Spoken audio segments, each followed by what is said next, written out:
But soy has been tampered with. And in America today, the soybean that's grown is called Roundup Ready. It's been genetically modified, so there's problem number one. Anything that's been genetically modified has the ability to tamper with our DNA. It absolutely is. In fact, soy has more anti-cancer properties in it than any other food. Soybeans have been consumed for thousands of years in Asia, where people are known for their long, healthy lives. Yet, in recent years, soy has gained a controversial reputation, with many claiming it's linked to cancer risks. So, is soy the real problem, or is something else at play? A friend of mine did a thesis on soy, and people ask her all the time. She said, I answer with one sentence. She said, God made it good, man mucked it up. So that's what you've got to remember. Now, a lot of people get confused because they say, isn't it high in phytic acid? And doesn't phytic acid inhibit the uptake of minerals in the body? Well, whole wheat has 10 times the phytic acid in it, and you do not hear of that. And there's research coming out today showing that phytic acid can even have anti-cancer properties. So it's all got to be taken in consideration.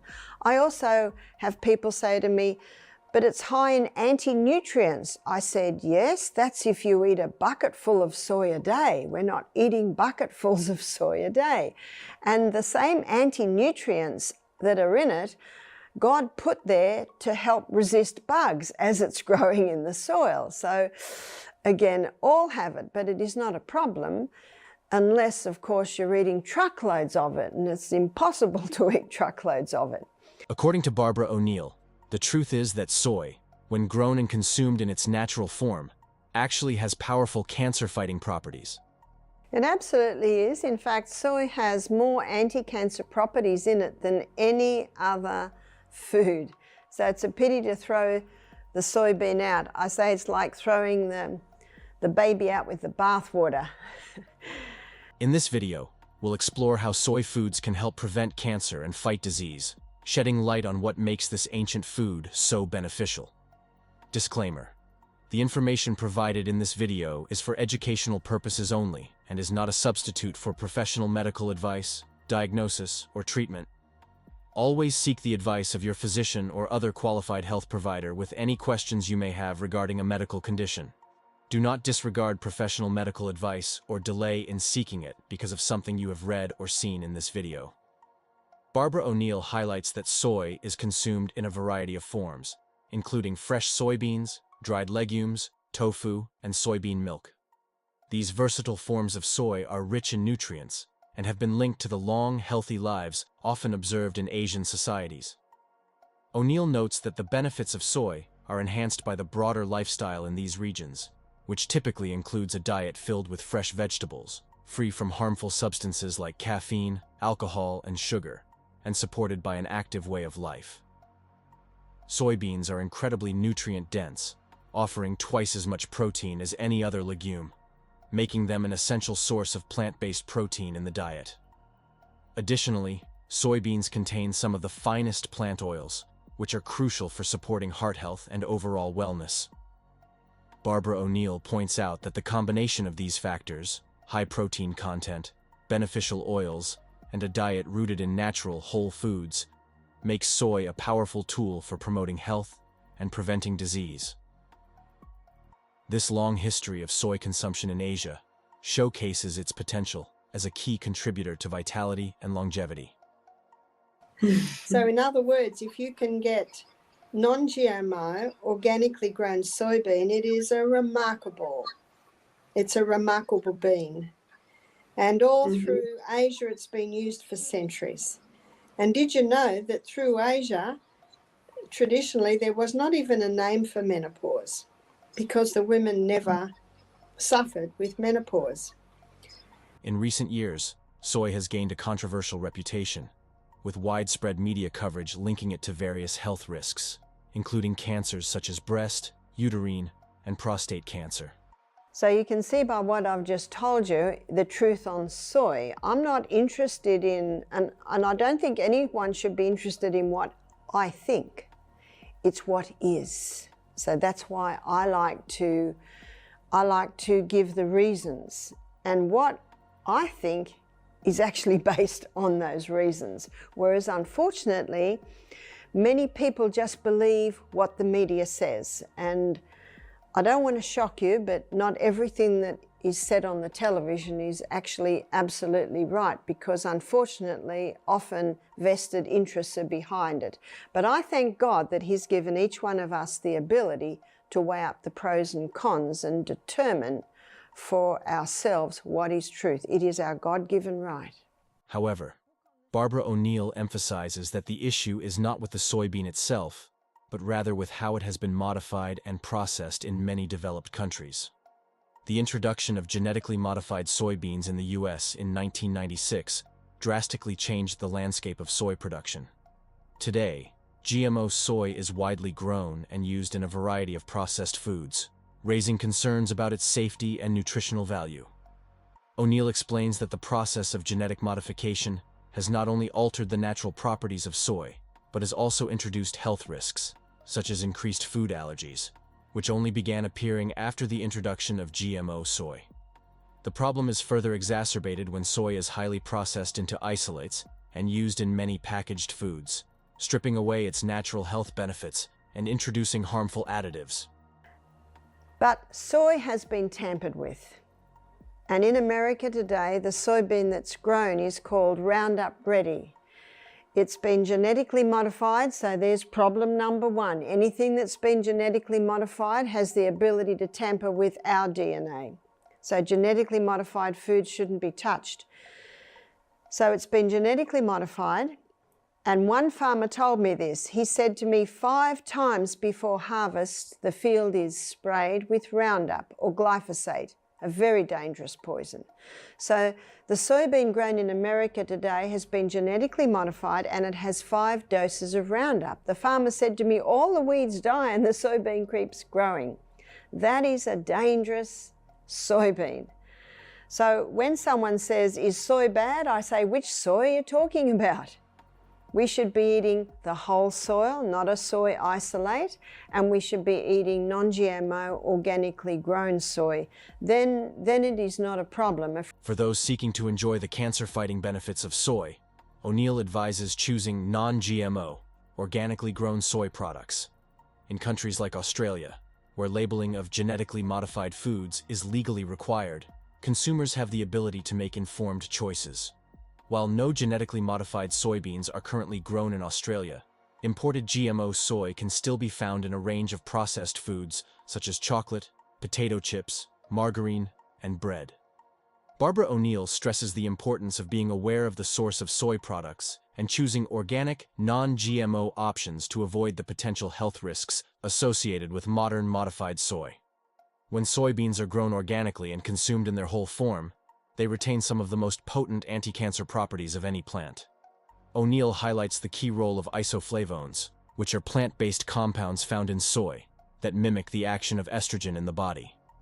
However, unlike harmful synthetic estrogens, these plant estrogens actually work to block the negative effects of excess estrogen, which can fuel the growth of certain cancers, particularly hormone-related cancers like breast and prostate cancer. Another claim is that it has estrogen in it. And if someone has breast cancer or prostate cancer, they should not be eating soy. So then let's have a look at the estrogen.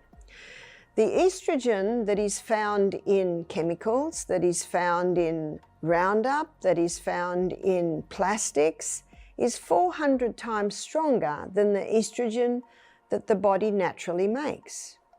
It's actually 20,000 times stronger, sorry, a correction there. So the estrogen that's found in chemicals, in waste, in plastics, it's 20,000 times stronger than human estrogen. Human estrogen is 20,000 times stronger than plant estrogen. So soy is the plant estrogen. So it is the chemical estrogens that are 400,000 times stronger than the plant estrogens. So just that one piece of information alone, that's a bit of science for you, that shows you very clearly we don't need to feed the soy estrogens. It is the chemical estrogens. And the soybean grown in America today is full of those chemical estrogens from the things like Roundup or glyphosate. But let me tell you something about the natural estrogen. So when the natural estrogen, which is quite a mild estrogen, when it comes to your cell, it knocks on the door and says, "Excuse me, cell, do you need me?" And cell says, "No, we've already got too much estrogen." And so the plant estrogen sits in the receptor site, just waiting in case it's needed. But because it's sitting in the receptor site, the chemical estrogens can't get into that cell because the plant estrogen is protecting it. So can you see that the soy estrogens play a protective role? They protect against the harmful estrogens. They work with the needs of the body, and if they're not needed, they'll just sit at the door. A very welcome house guest that will only come in under invitation. Barbara O'Neill provides clear guidance on the best forms of soy to incorporate into a healthy, cancer-fighting diet. Tofu. One of the easiest and most versatile ways to enjoy soy is through tofu. Tofu is a highly digestible, protein-rich food that can be adapted to a wide variety of dishes. Its neutral taste makes it a perfect blank canvas, allowing it to absorb the flavors of the ingredients it's paired with. Whether grilled, stir-fried, or blended into soups, tofu offers a simple way to enjoy the benefits of soy without much effort. According to a review published in PLOS One, a study found that eating tofu may lower the risk of breast cancer. Researchers analyzed data from 14 studies and discovered that women who consumed the most tofu had a 22% lower chance of developing breast cancer compared to those who ate the least. Additionally, for every extra 10 grams of tofu consumed daily, the risk decreased by about 10%. The protective effect of tofu is due to its high content of isoflavones, which can mimic estrogen in the body and may help prevent breast cancer, especially in cases influenced by estrogen. Tempeh. Another excellent option is tempeh, a fermented form of soy that offers added benefits for gut health. The fermentation process enhances its nutritional value and introduces beneficial probiotics, which support the digestive system and immune function. Tempeh's firm texture and nutty flavor make it a great meat substitute in sandwiches, salads, and stews.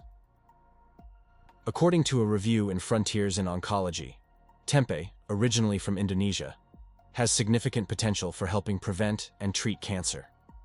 The review discusses several studies that show how tempeh can be beneficial due to its rich content of isoflavones, especially a compound called genistein.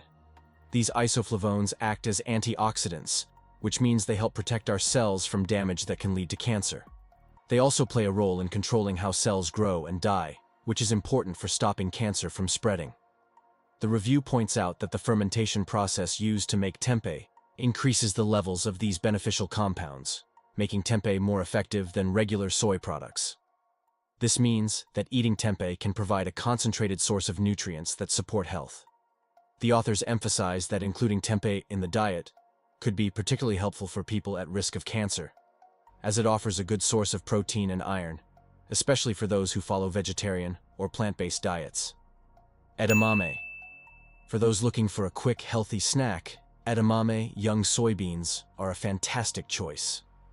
These bright green beans are packed with protein, fiber, and isoflavones.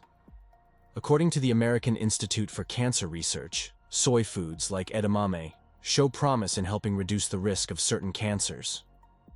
While research outcomes vary depending on the type of soy food, the time of life they are consumed, and individual differences such as genetics and gut health, the overall consensus is positive. Studies consistently show that breast cancer survivors who include moderate amounts of soy in their diets do not have an increased risk of recurrence. In fact, limited evidence suggests that including soy foods like edamame may improve overall survival and reduce the chance of cancer recurrence for women a year or more after diagnosis.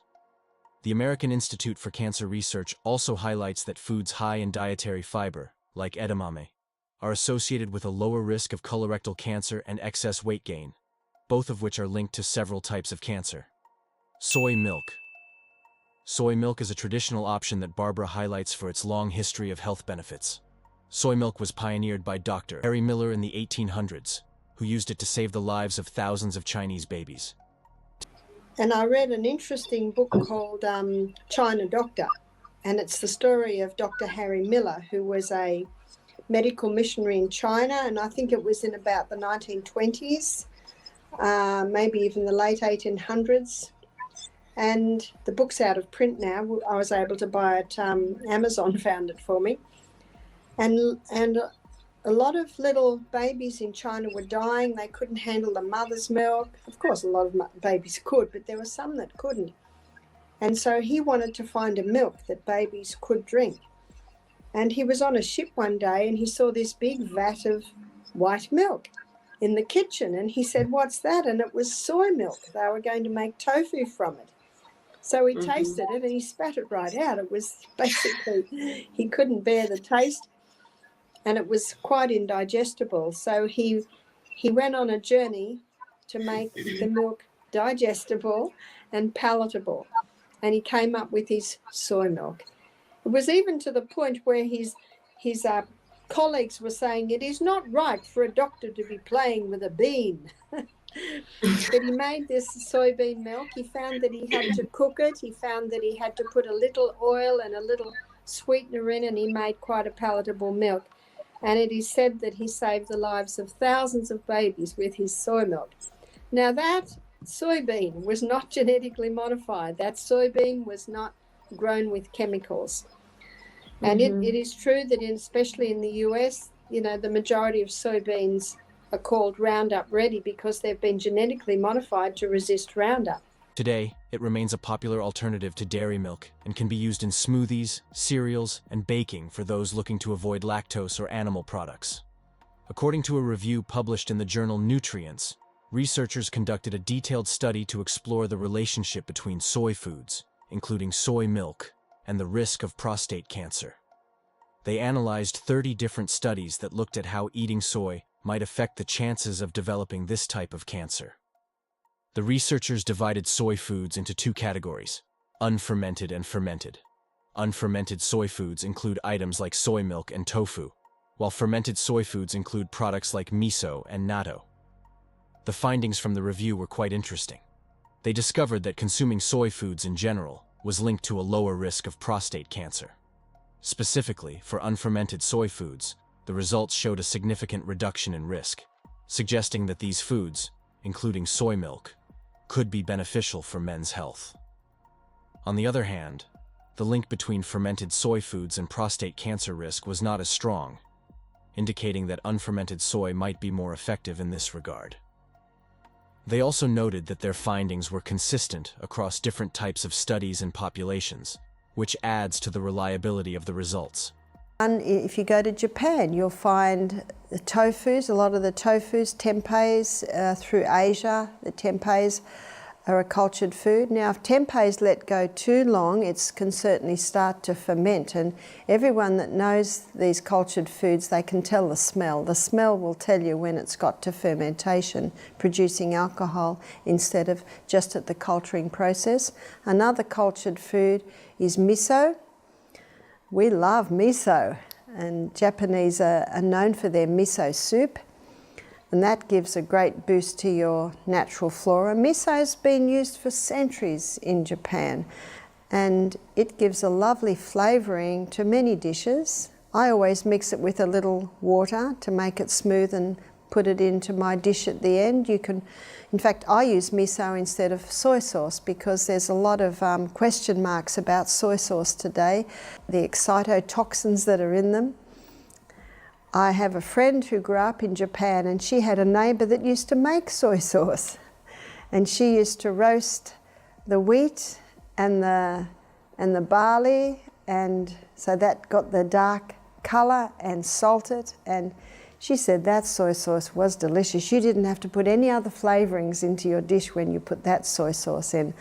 So the soy sauce of today is very different to the traditional soy sauce. When I was in Fiji, they said that there's a traditional cultured food where they would grate up cassava and they would put a little bit of your sugar cane in that, and they would put it in a basket made of banana leaves and put a rock on it. and put it in the shallow part of the sea and it would culture there. You can still buy that. Unfortunately today they put a lot of cane sugar in it. So the way it was made traditionally was a lot healthier, because with cane sugar it kills off the good gut flora. So ideally you don't have the cultured foods that have the cane sugar. By incorporating these soy-based foods into your diet, you can enjoy the full range of health benefits that soy offers, from protein to cancer-fighting isoflavones, while maintaining a balanced and flavorful meal plan. In addition to its powerful cancer-fighting properties, soy offers a range of other health benefits that make it a valuable addition to any diet. Barbara O'Neill emphasizes that soy is particularly beneficial for heart health. Studies have shown that consuming soy can help lower LDL cholesterol, which is a major risk factor for heart disease. By improving cholesterol levels and enhancing circulation, soy supports overall cardiovascular health, reducing the risk of heart attacks and strokes. According to a review in the journal Circulation, eating soy protein can be very good for your heart, especially in lowering cholesterol levels. The review looked at 38 studies that tested how replacing animal protein with soy protein affects cholesterol and triglyceride levels. The results showed that people who included soy protein in their diet experienced a drop in total cholesterol by about 9.3%, a decrease in bad LDL cholesterol by 12.9%, and a reduction in triglycerides by 10.5%. These benefits were especially noticeable in those with higher cholesterol levels. The studies used different forms of soy protein, like texturized vegetable protein and isolated soy protein, and found that both were effective. Importantly, the cholesterol-lowering effects of soy were in addition to those from following a diet low in saturated fat and cholesterol. Consuming around 25 grams of soy protein each day can help improve cholesterol levels. Furthermore, soy is a fantastic option for those looking to manage their weight. It's high in protein, which helps to promote a feeling of fullness and reduce cravings, while being relatively low in calories compared to other protein sources. This makes soy an excellent choice for individuals aiming to maintain a healthy weight without sacrificing nutritional value. The combination of heart-healthy fats, plant-based protein, and the ability to regulate cholesterol levels makes soy a well-rounded food that supports both cancer prevention and overall wellness. By incorporating soy into your daily meals, you not only protect yourself against cancer, but also improve heart health and support healthy weight management, two key factors in maintaining long-term vitality. Next, let's address some common concerns regarding soy and its potential health implications, particularly for those dealing with specific conditions like thyroid disorders, prostate health, hormone balance, and testosterone levels. Each of these issues has been the subject of much discussion, and it's important to look at the scientific evidence to clarify the effects of soy on the body. Thyroid health and soy. One concern frequently raised is the potential impact of soy on thyroid health. Soy contains compounds known as goitrogens, which can interfere with the thyroid's ability to absorb iodine, an essential mineral for healthy thyroid function. However, research indicates that consuming moderate amounts of soy does not significantly impair thyroid function in individuals who have adequate iodine intake. In fact, soy's impact on the thyroid is generally mild and should not cause concern in those with healthy thyroids. According to a review published in the journal Scientific Reports, research shows that eating soy products, especially those containing isoflavones, does not significantly affect thyroid health. The review looked at 18 studies that included both men and women, some of whom had mild thyroid issues. The results indicated that consuming soy did not lead to important changes in thyroid hormones, such as triiodothyronine and thyroxine, although some earlier studies suggested that soy might be linked to thyroid problems like hypothyroidism. This review found that moderate soy intake is generally safe for thyroid health. It also mentioned a 2015 assessment by the European Food Safety Authority, which concluded that soy isoflavones do not have significant effects on thyroid function. For individuals with pre-existing thyroid conditions, it may be wise to monitor iodine levels and maintain a diet rich in iodine-containing foods, especially when consuming soy regularly. Prostate cancer and hormonal effects. Soy has been scrutinized for its effects on male hormones, particularly its potential influence on prostate cancer risk. The isoflavones found in soy act as phytoestrogens, which mimic the action of estrogen in the body. However, studies have demonstrated that these plant-based compounds actually offer protective benefits against prostate cancer by modulating the activity of estrogen receptors, reducing harmful estrogen's impact.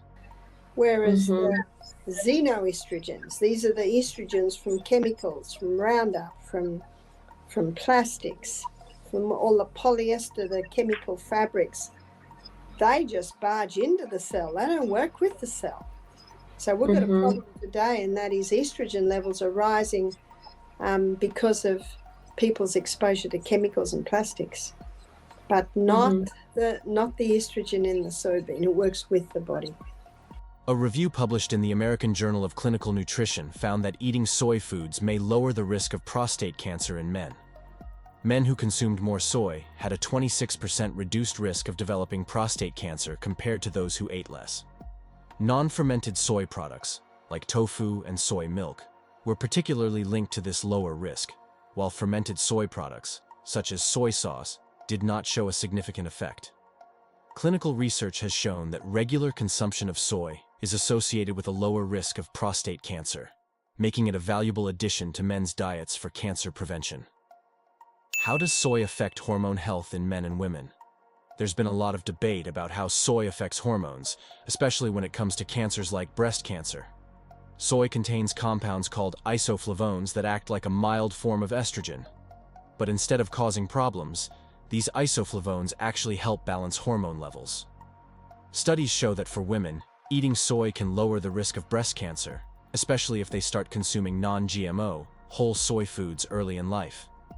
Soy can also help reduce symptoms of menopause by keeping estrogen levels more balanced. The estrogen dominance is causing all sorts of problems today. Estrogen is not bad, it's only when it's in high amounts, and the plastics, the chemicals there, and the genetically modified soybean, they're adding to that estrogen dominance. So with men, yes, it's not only that they can be effeminate, but it can even affect their sperm. It can even affect many things that are happening sexually with men. But with women, high estrogen opposes thyroid function, so a woman can get thyroid problems. High estrogen can be the cause of fibroids and cysts developing in the uterus and on the ovaries. And you know, we have so many couples today that are having trouble having babies, having trouble conceiving, and what we're talking about is part of the problem. According to a review in the journal Frontiers in Nutrition, soy has been studied for its effects on hormone health in both men and women. Isoflavones in soy can act like estrogen in the body. This is particularly relevant for women going through menopause, a time when estrogen levels drop and symptoms like hot flashes can occur. One important study discussed in the review was conducted by the North American Menopause Society, which looked at how effective soy isoflavones are in reducing menopausal symptoms. The findings suggested that women who experience more severe hot flashes may find greater relief from taking soy isoflavones. This analysis found that soy isoflavones could be a helpful option for women seeking relief from menopausal symptoms without using hormone replacement therapy. For men, there's often concern that soy might lower testosterone. However, studies have shown that eating soy doesn't affect testosterone levels or fertility. Even men who eat a lot of soy don't experience any changes in their hormone levels. There's also a myth that soy causes gynecomastia, which is the enlargement of breast tissue in men. But research shows this isn't true. The estrogen-like compounds in soy aren't strong enough to cause this effect. Men can eat soy without worrying about it affecting their hormone balance or causing breast tissue growth. According to a review published in the journal Reproductive Toxicology, a recent study investigated the effects of soy and isoflavones on men's health, specifically their impact on hormone levels. The researchers analyzed data from various clinical trials involving adult men who consumed soy products or isoflavone supplements. The key finding was that soy intake did not significantly affect testosterone, estrogen, or other related hormones in men, addressing concerns that soy might feminize men. The study also found no negative effects of soy on sperm quality or semen parameters, and men who consumed soy protein experienced similar muscle growth and strength benefits as those who consumed animal proteins. What about soy and brain health? Some are concerned about the potential impact of soy on cognitive function, particularly because of reports suggesting that certain forms of processed soy could impair brain health. These concerns are mainly associated with processed soy products that contain isolates or additives rather than whole soy foods. Research has shown that whole organic soy may actually have protective benefits for cognitive function, especially in older adults. A review in the journal Nutrition Reviews examined the impact of soy isoflavones on brain health and cognitive function. Researchers analyzed 1,955 studies and selected 16, involving 1,386 participants, averaging 60 years old, to assess how soy isoflavones affected memory and overall thinking skills.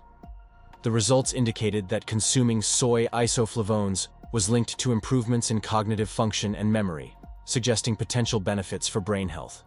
The review also noted that soy isoflavones might help reduce harmful proteins related to Alzheimer's disease and have protective effects on brain cells. Barbara O'Neill encourages incorporating soy into your diet throughout the day to maximize its health benefits.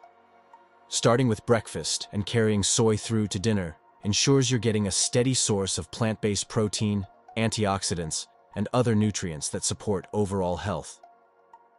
Start your morning with a protein-packed tofu scramble. Tofu is the perfect substitute for eggs, especially when crumbled and sautéed with vegetables like spinach, mushrooms, and bell peppers. Simply season the tofu with turmeric for color and a pinch of black salt to mimic the taste of eggs. Add nutritional yeast for an extra layer of flavor, and top with avocado for a healthy dose of fats. Alternatively, soy milk smoothies make for a quick, nutrient-rich breakfast. Blend together soy milk, frozen berries, spinach, and a scoop of almond butter for a creamy and filling smoothie that's packed with antioxidants and plant-based protein. This option is ideal for those looking to reduce cholesterol and improve cardiovascular health. For lunch, try a tempeh stir-fry. Tempeh is a fermented form of soy that's rich in probiotics and protein. Marinate tempeh in tamari, ginger, garlic, and a dash of sesame oil, then stir-fry with broccoli, carrots, and snap peas. Serve it over a bed of brown rice or quinoa for a balanced, nutrient-dense meal. If you're on the go, a soy-based edamame salad is a refreshing, easy option. Steam edamame and toss with mixed greens, cucumbers, cherry tomatoes, and a lemon tahini dressing. The combination of fiber, protein, and healthy fats will keep you full and energized throughout the afternoon. Incorporate soy into your dinner with a hearty miso soup. Miso, a fermented soy paste, is rich in umami flavor and is an excellent source of probiotics, which aid digestion. Combine miso paste with dashi broth, tofu cubes, seaweed, and scallions for a warm, comforting soup that supports gut health. Another satisfying dinner option is a baked tofu bowl. Press tofu to remove excess water, cut into cubes, and marinate with soy sauce, garlic, and maple syrup. Bake until crispy and serve over a bed of roasted vegetables and whole grains, drizzled with tahini sauce. This meal is not only delicious, but also packed with cancer-fighting nutrients and heart-healthy fats. For a quick snack, keep steamed edamame on hand. Lightly salt the pods and enjoy them as a protein-packed snack that's easy to prepare. You can also toss them into salads or grain bowls for added texture and nutrition. Incorporating soy into your daily routine is a straightforward way to enhance your overall health while enjoying a wide variety of delicious meals. With these simple recipes, you can take full advantage of soy's cancer-fighting properties, its ability to support heart health, and its versatility in creating satisfying dishes.